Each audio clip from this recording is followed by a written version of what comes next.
श्री स्वामी समर्थ. स्वामी महाराज तुमच्या सर्व चांगल्या इच्छा पूर्ण करो ही स्वामींच्या चरणी प्रार्थना करते आणि आजच्या या नवीन व्हिडिओला सुरुवात करते. आपल्या सर्वांचे मनापासून स्वागत आहे. चैत्र शुद्ध प्रतिपदा म्हणजेच आपला मराठमोळा सण गुढीपाडवा. हिंदू संस्कृतीनुसार या दिवसापासून नवीन वर्षाची सुरुवात होते. उन्हाची जाऊ, झाडांना फुटलेली नवी पालवी अशा चैतन्यमयी वातावरणात हा सण साजरा केला जातो.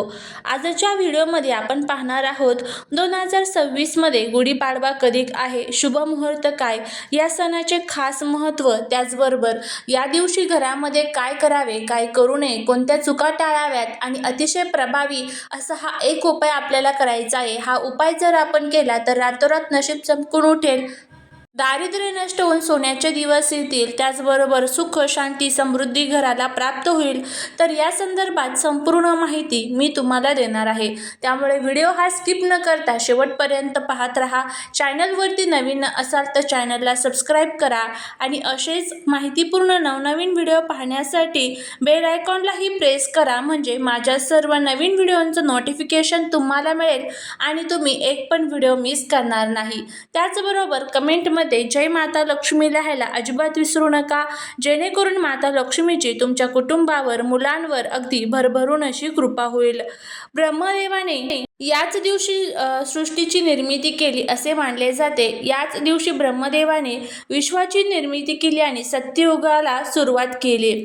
14 वर्षाचा वनवास संपून आणि रावणाचा पराभव करून प्रभू श्रीराम जेव्हा अयोध्येत परतले तेव्हा प्रजेने गुढ्या उभारून त्यांचे स्वागत केले. याच दिवशी राजा शालिवाहनाने शत्रूवर विजय मिळवला आणि याच दिवसापासून शालिवाहन शक ही नवी कालगणना सुरू झाली. हा वसंत ऋतूच्या आगमनाचा काळ असतो. निसर्गातील बदलाचे स्वागत करण्यासाठी हा सण साजरा केला जातो. गुढीपाडव्याच्या दिवशी सकाळी लवकर अभ्यंग स्नान करावे, दारी गुढी उभारली जाते. बांबूच्या काठीला नवीन वस्त्र, कडुलिंबाची डहाळी, साखरेची गाठी, फुलांचा हार घालून त्यावर तांब्याचा कलश उपडा ठेवला जातो. या दिवशी कडुलिंबाची पाने खाण्याची प्रथा आहे. गूळ, जिरे, ओवा आणि कडुलिंबाची पाने यांचे मिश्रण आरोग्यासाठी अत्यंत गुणकारी असते, जे आपल्याला येणाऱ्या उन्हाळ्यासाठी तयार करत असते. हा सण आपल्याला चैतन्याचा सण म्हणून साजरा केला जातो. या दिवशी काय करायचे असते तर सूर्योदयापूर्वी अंगाला उटणे लावून अभ्यंग स्नान करतात. त्याचबरोबर या दिवशी हा दिवस 3.5 मुहूर्तापैकी एक असल्याने नवीन वाहन, दागिने, जमीन खरेदी करणे किंवा नवीन व्यवसायांचा श्री गणेश करण्यासाठी अत्यंत उत्तम मानला जातो. घराच्या मुख्य दारासमोर सुंदर रांगोळी काढावी आणि आंब्याच्या पानांचे तोरण लावावे. यामुळे घरात नकारात्मक ऊर्जा राहत नाही आणि सकारात्मक ऊर्जा येते. नवीन वर्षाची सुरुवात सत्कर्माने करण्यासाठी गरजूंना दान करावे. सूर्यास्त होण्यापूर्वी गुढी आदराने उतरावी. सूर्यास्तानंतर गुढी तशीच ठेवणे शास्त्रानुसार अयोग्य मानले जाते. नवीन वर्षाचा पहिला दिवस आनंदात घालवावा. या दिवशी घरात कोणाशीही वाद घालू नये, चिडचिड करू नये किंवा कोणाचा अपमान करू नये. हा एक पवित्र धार्मिक सण असल्याने या दिवशी सात्विक आहार घ्यावा. मांसाहार किंवा मद्यपानासारख्या गोष्टी टाळाव्यात. पाडव्याच्या दिवशी घर आणि घराचा परिसर स्वच्छ ठेवू नका. शक्यतो या दिवशी कोणालाही मोठे कर्ज देऊ नये असे मानले जाते की यामुळे वर्षभर आर्थिक ओढाताण होऊ शकते. हा सण समृद्धीचा आणि ऊर्जेचा आहे, त्यामुळे सकाळी उशिरापर्यंत झोपून राहू नये. आता बघा, हा गुढीपाडव्याचा सर्वात महत्त्वाचा जो योग आहे तर ते या दिवशी तयार होत आहे. त्यामध्ये सर्वार्थ सिद्धियोग तयार झालेला आहे, अमृत सिद्धियोग तयार झालेला आहे, रवियोग तयार झालेला आहे, उत्तरा भाद्रपद नक्षत्र आहे. त्यामुळे आपल्याला या दिवशी सूर्य आणि चंद्र मीन राशीत एकत्र असतील, जे आत्मिक शांती आणि नव ऊर्जेचे प्रतीक असणार आहे. गुढी उभारणे हे विजयाचे आणि समृद्धीचे प्रतीक मानले जाते. त्यामुळे या दिवशी मध्यम आकाराची बांबूची काठी स्वच्छ धुवून घेतली जाते. नवीन रेशमी वस्त्र किंवा जरीची साडी, शक्यतो लाल, पिवळी किंवा केशरी रंगाची घ्यायची आहे. तांब्याचा किंवा चांदीचा स्वच्छ कलश घ्यायचा आहे. कडुलिंबाची डाळी, आंब्याची पाने घ्यायची आहे. त्यानंतर सर्वात आधी बांबूच्या काठीला स्वच्छ धुवून त्यानंतर काठीच्या वरच्या टोकाला हळदी कुंकू लावून पूजा करा. काठीच्या वरच्या बाजूला नवीन नवीन रेशमी वस्त्र व्यवस्थित बांधा. वस्त्राच्या घड्या नीट असतील अशा बेताने त्या बांधाव्या. वस्त्र बांधलेल्या ठिकाणी कडुलिंबाची डाळी आणि आंब्याची पाने तोरण एकत्र बांधा. कडुलिंब हा आरोग्याच्या आणि कडू गोड अनुभवांचे प्रतीक आहे. त्यानंतर त्यावर फुलांचा हार आणि साखरेची गाठी बांधा. गाठी हे जीवनातील गोडाव्याचे प्रतीक मानले जाते. आता या सर्वांवर तांब्याचा कलश उपडा ठेवा. कलशावर आधी बाहेरून हळदी कुंकवाने स्वास्तिक काढा. तयार झालेली गुढी दाराच्या मुख्य प्रवेशद्वाराच्या उजव्या बाजूला किंवा गच्चीवर जिथे सूर्याचा प्रकाश पडेल अशा ठिकाणी उभारावी. गुढी किंचित कललेली न ठेवता सरळ उभी करावी.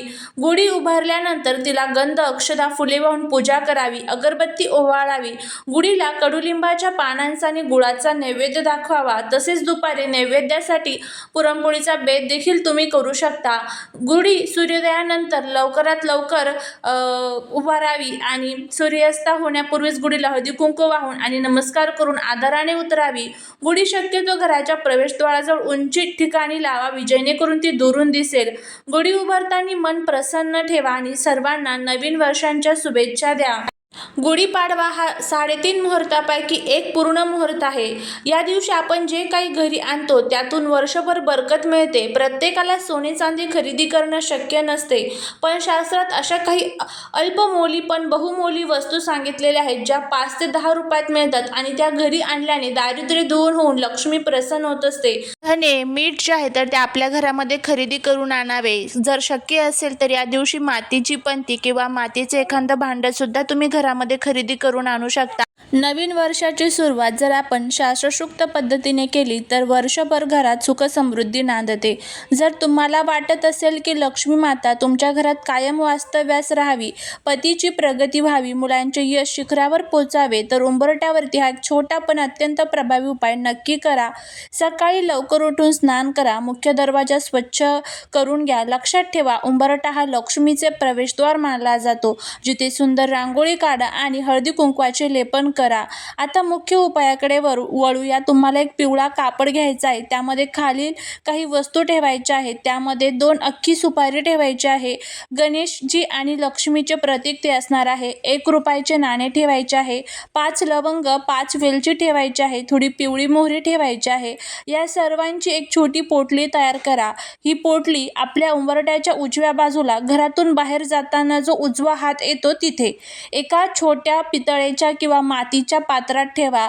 जर पोटली बांधणे शक्य नसेल तर उंबरठ्यावर मध्यभागी स्वास्तिक काढून त्यावर एक चांदीचे नाणे किंवा तांब्याचे नाणे ठेवा आणि त्यावर थोडे अक्षता अर्पण करा. ही वस्तू ठेवताना मनात असा संकल्प करा, हे लक्ष्मी माते, माझ्या घरात तुझे आगमन होऊ दे, माझ्या पतीच्या कामात बरकत दे आणि मुलांच्या बुद्धीचा विकास होऊ दे. त्यानंतर हा मंत्र 3 वेळेस म्हणा.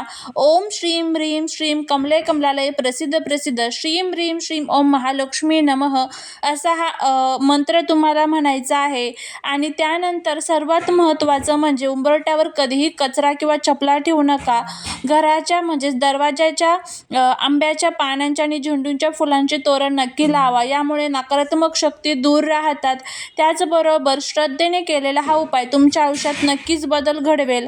हा उंबरठा पूजनाचा विधी सकाळी 10 वाजेपर्यंत उरकून घ्या. तुम्हा सर्वांना हिंदू नवीन वर्षाच्या आणि गुढीपाडव्याच्या खूप खूप शुभेच्छा.